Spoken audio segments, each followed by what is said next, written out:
And who wins most from this? Who wins most from this? So it is a bit of a coup for Goldman Sachs. As you know, they had stated that they wanted to build out their partner ecosystem. You've heard of software as a service.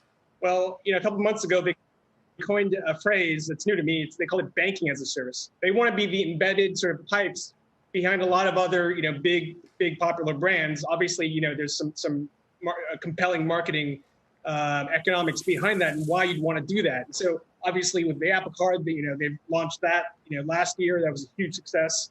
Earlier this year, we reported that JetBlue and Marcus, the Goldman brand, is going to do installment loans. And so I think, one, yes, obviously Goldman's a winner. And two, for sellers on Amazon who have cash punches during times when they need to, buy a lot of inventory, and there's sort of a lag between the time that they have to pay for stuff and the time they get paid from Amazon, this should be a win. And I'm looking here at the terms. These are revolving credit lines, and this is also with the Marcus brand, like you said.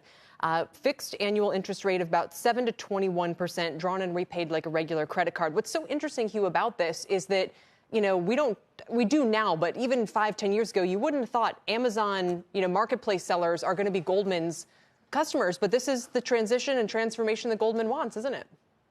It's what they want. I mean, it's not easy to break into the world of consumer finance. This is something that's completely mature in this country. And so you only have these opportunities when there's these seismic changes. Obviously, fintech is going to be, the rise of fintech is going to be an opportunity for them as people transition to, more digital existence. This is one case. I mean, it's certainly something super surprising, and it's something that didn't have to happen. So Amazon has had this small business lending program since 2011. They used it to fuel their seller growth.